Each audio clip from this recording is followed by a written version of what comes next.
مونږه د جشن پښتونخوا په موقع باندې په داسې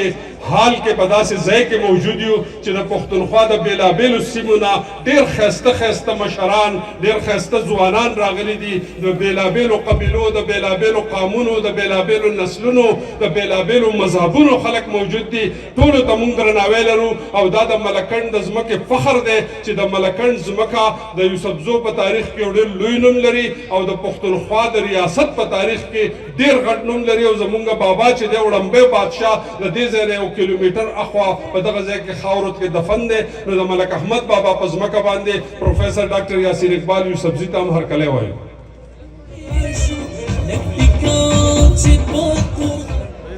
بسم الله الرحمن الرحیم وی زما د بابا کور زما د بابا کور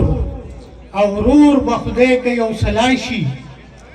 د وینو په دې ډنډ کې به یو نوی ګل پیدا شي ګرانو پښتنو واقعي چې دا زموږ خوش قسمتي ده چې د ملک احمد بابا نه پس 1500 کاله پس عباسین یوسفزي صاحب خوب ولیدو خاور صاحب تحقیق وکړو نور مشرانو تحقیق وکړو خو زه د یوسفزۍ نړیوالې جرګې ته مبارکي ورکوم چې 1500 کاله پسې دا خلک راټول کړو 1500 کاله ګپ نه دی 1500 کاله مونږ خوب کړی دی مونږ ودو یو مونږ هېڅ هم نه دي کړي پښتون څه شی دی زه درته لنډې خبرې کوم دی ما ته پوهان وایي دی ما ته شاعر وایي دی ما ته ساینسدان وایي د ماښام مونځ ټولو کې مختصري چې زه دویم رکعت ته شم نو پته راته بیا ني چې دا لومبی رکعت دی او که دویم دی علم زمونږ دقه دی بله خبره پښتون چې درې مونځه پرله پسې وکړي نو دی بیا وحي ته پتموي په خپل خدای هم دومره لوی باور دی خو وطن تباه دی وطن غرق دی پښتون څوک دی رګوید وایي چې پښتنو به د هاتیانو او د اسونو لښکرې ساتلي نرانو او ځان یې په هغه کبلمسي کې ژوندی او نر ساتلی و د هغې نه پس څنګه چې د مشرانو وویل هیریډوټس وښول چې دا اسبزي و یا ایسبزي و هر څوک چې خو په دې سیمه کې و او نرانو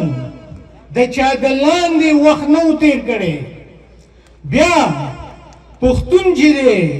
نو د بهلول لودي په شکل کې راغلی دی او په بر صغیر او پاک و هند کې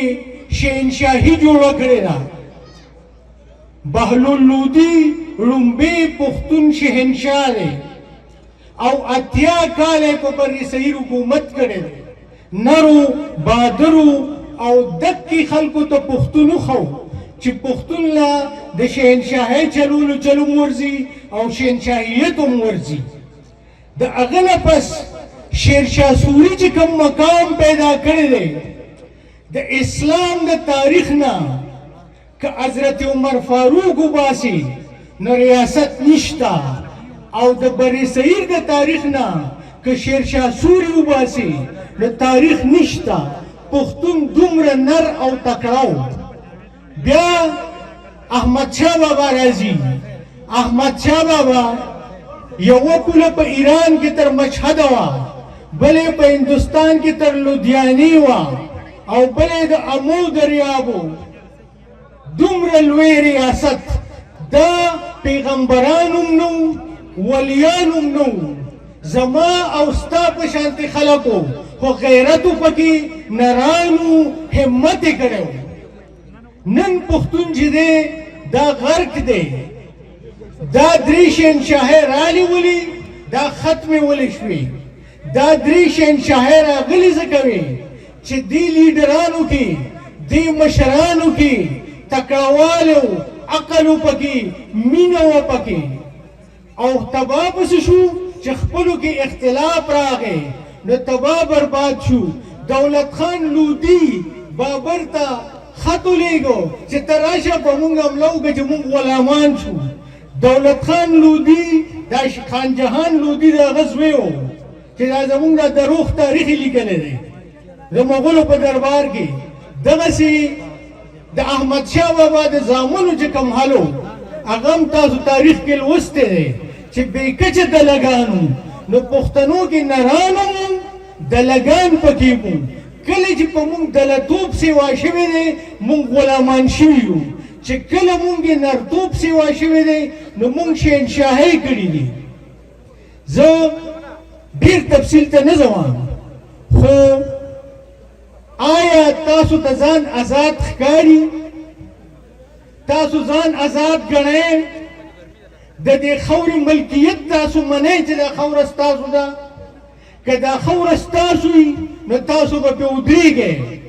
که دا یوسفزۍ نړیواله جرګه وي، که دا بل قام دوسته تاریخي، که سبحان لالا که خواجه محمد خان وي، که بل مشر وي، خو درې خبرې دي چې کوم بې خونده او لیډر نری نو لیډر مري، چې کوم نری او لیډر بې خونده نو کوم مري، چې دواړه بې خونده نو ټول مري، او چې دواړه نراني نو شهنشاهۍ کوي. غلام او آزاد څه ته وایي؟ دا ډیفینیشن د باچا خان دی چې ته ریښه وایې او یریږې نو ته غلام یې، او چې ته ریښه وایې او نه یریږې نو ته آزاد یې. آیا نن موږ ریښه ویلی شو؟ دا ټولې صفا خبرې دي. د نړۍ په مخ دا وطن دنیا ته وښیه. د خلاصي لار څه ده؟ د خلاصي لار زموږ څه ده؟ یورپ ته وګورئ، امریکې ته وګورئ، چین ته وګورئ چې هغوی ځان په څه آزاد کړی دی. هغوی ولې د خپل ملک سوال جوابو کې او زموږ سړی تړلی بوځي؟ وایي ستا نه قانون شته نه د انصاف شته، جاز راولي او بم در باندې راولي. دا ولې؟ د دې وجه دا ده چې په هغوی کې انصاف دی، هغوی کې میرټ دی، او هغوی کې د قانون بالادستي ده او خپلمنځي تنازعي پکې نشته. آیا دې درنو پښتنو چېرته خپل سکول ته تللی دی چې دلته یو غلط استاد ولي استاد دی؟ آیا دا درانه پښتانه چېرته د خپلو یونیورسټو ته تللي دي چې دلته یو بې مطلبه سړی ولي وایس چانسلر دی؟ په میرټ باندې استاد ولي نشته؟ ستا د لارې کوڅې بچی ځي او هغه ته په امریکا کې خپل حق میلاویږي. د لندن میر چې دی هغه د برصغیر. آیا په موږ کې دا جرأت شته چې د خپل بچي له خپل حق ورکړو؟ که دې بچو له په دې خپل وطن کې موږ حق ورکړو نو ټیلنټ تکړهوالی زموږ د خاورې میراث دی. او زما د ټولو سیاستدانانو ته دا خواست دی چې دا وخت د عیاشۍ د سیاست نه دی. ټول پښتانه دې یو شي. دا امن چې دی دا زموږ شریکه مسله ده. که څوک مسلم لیگ کې دی، که نیشنل پارټۍ کې دی، که پیپل پارټۍ کې دی، او که نورو کې دی، ټول دې یو شي. دا امن زموږ شریکه مسله ده. دا امن یقیني کې او تر هغې پورې الیکشن ته سوګند وخورئ تر څو پورې چې دلته امن نه یقیني شوی. چې تر څو امن نه د سیاست عیاشي ده. بل په خپلو ادارو کې په خپله معاشره کې معاشرتي انصاف یقیني کړئ. معاشرتي انصاف چې چېرته نه د هغې نه خلک تښتي. ستاسو د وطن نه به نوګو ایریا جوړه شي، او نوګو ایریا چې ده د ځناورو وطن ته وایي، د صحیح خلکو وطن ته نه وایي. زه چې رالم دلته ما وکتل زموږ چې کومې رویې دي دا د تکړه قومونو نه دي.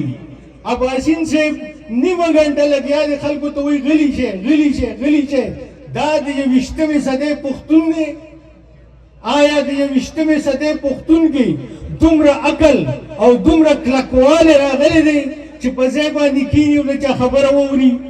د بل خبره اورېدل دا د عقل انتها ده. اخر کې درته وایم صاحبزاده عبدالقیوم خان صاحبزاده عبدالقیوم خان او خان قیوم د دې دواړو ستاینه پکار ده ځکه چې یو موږ له اسلامي کالج راکړی دی او بل راله پېښور یونیورسټي راکړې ده که پېښور یونیورسټي او اسلامي کالج په دې صوبه کې نه وی